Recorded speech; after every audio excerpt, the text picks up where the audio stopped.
Hello and welcome to Limping on Cloud 9. My name's Jonathan Nato. I am your host, and as always, I am with the infamous Hamad Zaidi. Hamad, how you doing, man? I'm good, man. Infamous is a great way to describe me. I'm doing well, man. How are you doing? Good. So what path are we going down today, Hamad? Today we're going to go down a limping story. Oh, okay. You know what? I we were talking about this the other day, and I love this. You have two categories. You have limping stories, which aren't maybe always good or fantastic, and then you have the cloud stories, which are the awesome stories. Yeah, and I think that the reason I want to do it this way, Jonathan, is so that our listeners know that my life currently has and has always had a lot of challenges. Sure. Just so they don't think, hey, this guy lives a great life and he's just talking about the fun things he does. Because I do live a good life, but it's always come at a price. I guess that's a good way to put it. Yeah, absolutely. So let's take you guys back. It's funny how a lot of my stories start back in my childhood, right? Whether they're limping or Cloud9. But this one does too. Let me take you back. Summer of 1980. The most important thing going on that year was the Iran hostage crisis. The 444 days. And it was particularly hard for me because, I'm brown. Right. And to be honest, when you grow up in Kansas, outside of your friends who loved me and never treated me poorly at all, outside of my friend circle, all people see is this kid that looks like he could be the Ayatollah Khomeini's son, right? Yeah. And there's I think it was 52 Americans that were held captive for 444 days. So this happened during that time frame. Yeah. Okay. So what I used to do, and I most recently did in the co-ed league with my wife like 6 or 7 years ago, but I always played baseball growing up. I loved baseball. And it's funny for people listening, they're like, how can that guy play? So how I did is I throw and catch with the same hand. Oh, like Jim Abbott. Right. So yeah, exactly like Jim Abbott. Right. So what I do is I've trained myself to catch the ball with my right hand, whip the glove off as fast as possible, and take the ball out of the glove and throw it over to first base as fast as I can. Yeah. Right? And knowing that it was hard for me to do, I found a way to make it quicker than the average kid could do, right? Or most average kids. Obviously, a highly talented kid could do it faster than me. But I just thought, if I'm going to be picked to play in a pickup game of baseball, I needed to move to my strengths. And my strengths were, I'm pretty quick. I do have a limp, but I was always a light kid. So I wasn't carrying any weight, so I could run faster than people could think I run. Yeah. Right? So anyway, we used to play pickup baseball games in a church field. It was Holy Cross Church, big brick church with a huge white steeple, towering over the church. Beautiful place. So it's a blissful time for me, and I'm just loving it. And one day what I would do, I'd ride my bike. At that time, it was a red and white Huffy dirt bike. And I, like every kid, I'd put my glove over, one of the handlebars. Oh, yeah. And ride up to the game. And, one funny moment that I wanted to share is when I rode my bike to these games, I always, I'd pump myself up before the game. So I always thought, as I'm riding my bike down the sidewalks or up the sidewalks, people would get out of my way, right? And in my mind, I thought, man, I must be a badass rider. They're afraid of me. They're moving back. And now, as an adult, I just see all they saw is a disabled kid wobbling towards. Right? Yeah, they're just like, get out of the way. Get out of the way. That guy's gonna crash into us, right? So that's what I'm sure that's what they were thinking. But to me, I thought, hey, I'm a badass bike rider because they're getting away. Exactly. And the one thing that I don't know why this image came into my mind right now, but the one thing I wanted to also share is when I rode my bikes, what I would do is I would twist my left foot, my left shoe into the mud before I started pedaling because my left toes don't move, Okay. right? And I mean, I walk, but the toes don't really work at all. So Okay. when I pedal on a bike, my left foot would always get thrown off of the pedal, Ah, right? yeah, yeah. And then I learned as a young kid that if I just, rub my shoe in some dirt, the dirt helps it stick, Huh. you know, Yeah. onto the pedal, right? Yeah. So what happens is I'm riding my bike home, and all of a sudden, a drunk, very large man in a Coors Light hat bursts out of his home, rushes up to me, and tells me to stop, right? Okay. Like, stop riding my bike. I look at him, and when I look at him, he draws a gun. Oh man. And I'm like, oh my God, I'm going to die, right? Like that'll get you to stop. Yeah, and it got me to stop. And the funny thing is, I stopped, and I don't have balance on my left side. Right. I have tremendous balance on my right side, but I have no balance on my left. So I stopped and kind of fell over, on the sidewalk. Yeah, yeah. But and I couldn't get out. I couldn't get my bike off of me because I was on the left side of my body, Oh man. right? And so this guy rushes up to me with this gun pointed at me and starts telling me to get off of his property. And I remember looking up at him saying, dude, I'm not on your lawn. This is like the grass on the other side of the sidewalk. Yeah, yeah. This is like the city's property. Yeah. And then he clarified himself and he goes, I don't mean my yard. I mean America. And I'm like, oh God, oh no. And he started to blame me for the Iran hostage crisis, Wow. right? And he started to say, are you Ayatollah's son, right? And I know these podcasts were not, I know that they're pretty clean in nature-wise, like language-wise. Yeah. But I'll tell you, he kept on saying Ayatollah, Asahola, right? And Wow. I'm like, I agree. I mean, in my mind, I was an American kid that grew up Right. in Kansas, Right. right? So I'm like, I agree. And he goes, your dad's the Ayatollah. And I'm like, no, my dad is Shawkut. He's an engineer, right? Yeah, yeah. And my mom manages the 7-Eleven on 103rd and Master. Those are my parents. I have nothing to do with Ayatollah. Yeah. Right?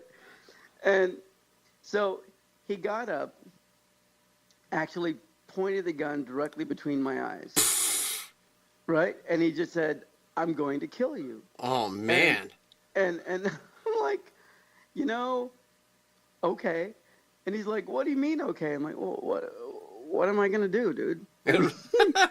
Right? And I got to tell you, people that say that when you see your life flash before your eyes, I did not see my life flash before my eyes, but all I saw is, honestly, and I'm not trying to make a joke, Jonathan. Yeah. All I saw is, oh my God, I might not see the Royals this year because they're doing really good. And I think I'm going to die in the next couple minutes. Man, right? that is it. And you're what, 10, 12, right? Yeah, in 1980 I was 12. Man. And I got to tell you what happened. I thought I was going to die. And somebody else, a neighbor, walked out on her porch a couple doors down. Yeah. And she yelled at the guy, I guess, because it was her neighbor. Yeah. She yelled at the guy, and she's like, let him go. He's not worth it. And the funny thing is, I'll never forget that part of the story because she didn't say, let him go. He's just a kid, and you don't want to hurt kids, yeah. right? She actually said, he's not worth it. He's not worth it, meaning he's not worth going to jail for. Right. And so he did let me go. He and he didn't punch me or hurt me or anything, but he lowered his gun, and he told me I had 10 seconds to get out of his sight or he'd shoot. And all I remember is getting on my bike and pedaling as fast as I can, knowing that at any second he could shoot. Now, like I know you said you fell and you're kind of like tangled under your bike. So while he was talking to you, did you get up from under your bike? Yeah, because my right leg, I just had to get in my leg. He didn't help me out at all. Yeah. But my right leg is pretty strong. Yeah. It's overdeveloped because my left, I use the right a lot more than left. Right. So as long as I had to get my right leg out of like the frame, the bike frame, Yeah. and once I got that, I could kick the bike off. Okay. Okay. So so I rush home. I don't tell my mom and dad what happened. I'm totally embarrassed. But on the way home, I'm bawling my eyes out. Oh, Right? yeah, totally. You know, and not because he. This is what's interesting. Not because I almost died. I'm bawling my eyes out because this guy kept telling me I was not American. Mm. You know? Yeah. And Yeah. I'm like, of course I am, dude. You know? Right. So, Like, I don't know any place but here. exactly. And Yeah. I moved here when I was like 8 or 9 months old. So Yeah. I don't know any other place. Yeah. But here, I guess. Maybe I was around a year, but I was very, very, very young when I moved here. Yeah. So here's what I did. I go to my room. You know, my family's in the living room watching TV. I go to my room, lock the door, and then I did something that I'll never forget doing, that I did again when I was 34 years old. And at that point, I was, 12. Yeah. But what I did is I put on some Beatles, my band of choice. Yeah. Right? And then I looked in the mirror, and I hated what I saw. Because then I took my shirt off, and I realized the left side of my chest and the left side of my body is a lot smaller than my right. Mm. And, I don't really see myself as being deficient, not then, not now.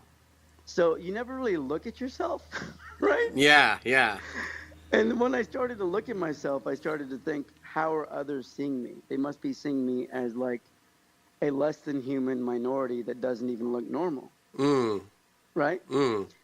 And then what I do when I get nervous, and when you hang out with me, you'll notice this, is I always hook my left arm to my chest, and I always hook my left thumb under my fingers. Okay. It's almost like I'm hiding my hand. Sure. Sure. Right? And yeah, I still find myself doing it today. Usually not very much anymore, but I do still find myself doing it. Yeah. So I took my pants off, and then I took all of my clothes off. And I stood in front of the mirror completely naked, and I just started crying because I hated what I saw. Right? Mm. And I still remember the Beatles album ending. It was Abbey Road. Back then it was vinyls, not right. Yeah. Wasn't even not cassette. a CD. Yeah. Yeah. So I remember having to break my stare in the mirror so I could flip the side. Right. of Flip the it album. over. Yeah.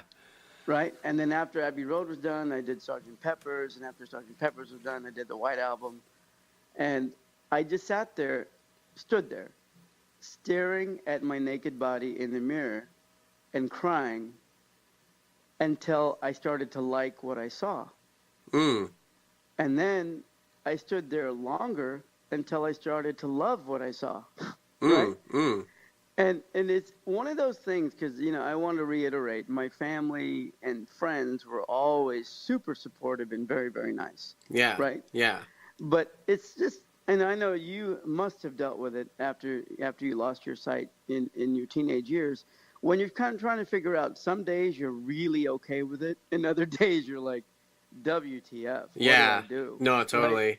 Yeah, I mean, when I first lost my sight, for years I would always wear sunglasses because one of my eyes still opens and closes and functions normally, but my other eye, the right eye, my eyelid stays closed due to nerve damage, so it's always shut. And so I would constantly wear sunglasses from the moment I woke up until I went to bed because I didn't want anyone to see that one eye shut, one eye's closed. And I would always hide my cane. After I was done using it, I would fold it up and shove it into my arm, the arm of my coat or whatever, because I didn't want anyone to think oh, he's blind. Yeah, and what's interesting? On that note, I've got to tell you that the picture that I have of you on the Pet Divorce Court site, the show that we're doing together. Yeah, I love that picture because it's just you standing in front of a barn or a house or something, right? Yeah. And you don't have glasses on, so Nope. people see your face. I think that's awesome. Yeah, it took me a couple of years, and then I stopped wearing them. I mean, even my mother never saw me without the glasses on, for the first couple of years. Wow. So, but it just took me a while to deal with it, and then finally I was just like, hey, this is who I am. I might as what's the point of hiding behind it? And so I stopped wearing them. Yeah, and you know, we can talk about this because we both have deficiencies, or what other people think are deficiencies. I don't find mine or yours to be deficient. No. But but um but I just wanted to also say that anyone listening to this podcast, everyone has moments like the one that I just shared and the one that you just shared. They may not be as dramatic, but I guarantee they're dramatic for the people going through them, right? Absolutely. you know? So I kind of don't know why I wanted to share that story, but ever since we recorded our last one, like last week, Yeah. it's been on my mind, and I'm like, that is one I've got to share. Now, But it sounds like too that might have been. I mean, not only did someone have a gun to your face, like between your eyes, but correct me if I'm wrong, but this almost sounds like too maybe the first encounter you've had where someone was judging you. Not take the kind of disability off the table, but they were just judging you because of your nationality. yeah, it was, and it's wonderful that you mentioned that. I mean, it's not a good thing, but Yeah. it's wonderful that you mentioned that for the following reason. When we did the swimming podcast, that was the first time when the teacher told me that you can't jump in a pool because you're crippled. Right. That was the first time I felt disabled.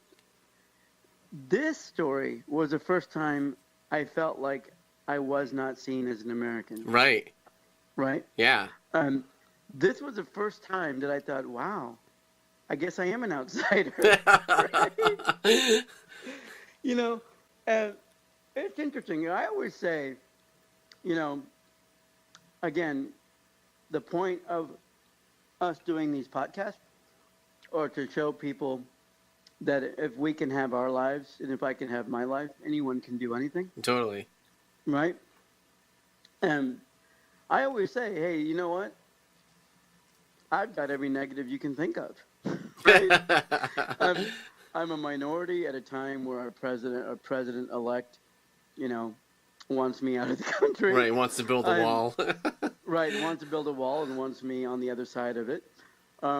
Although, just to clarify, I've been an American citizen for a very, very, very long time. So Yeah. So, and this is also a time where, I've got the minority thing going on, I've got the disability thing going on, and I'm short. So, it's funny. Anytime my friends say they have trouble doing stuff or they can't accomplish something, I'm like, hey, man, I'm a short disabled minority. Right? So you have no excuse not to accomplish what you want. Exactly. I think really, after just talking to you, the more and more I get to know you, it really comes down to just that drive. As long as you have that drive or that will to accomplish whatever it is, it'll get done. Yeah, it will. And you know what? I'll wrap up this podcast on the following thought.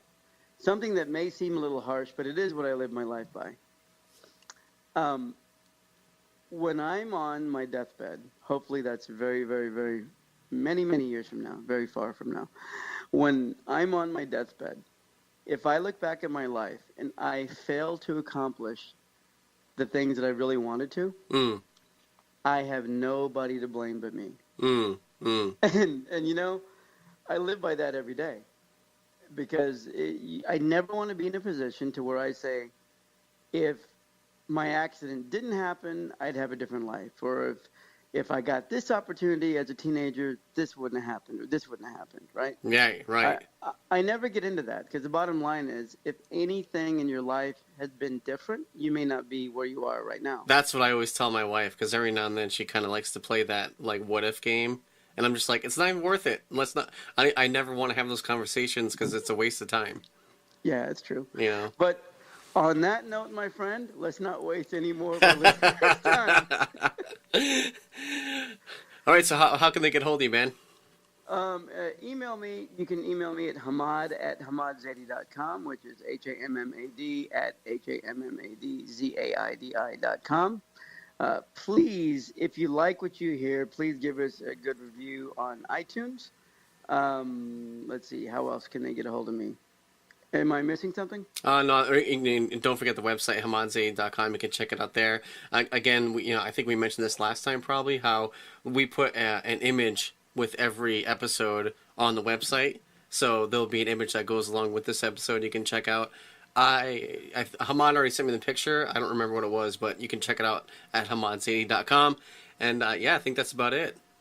That is wonderful. Again, people, thank you so much for listening. I hope your ride to work or your ride home from work was slightly enhanced by this. If not, I apologize.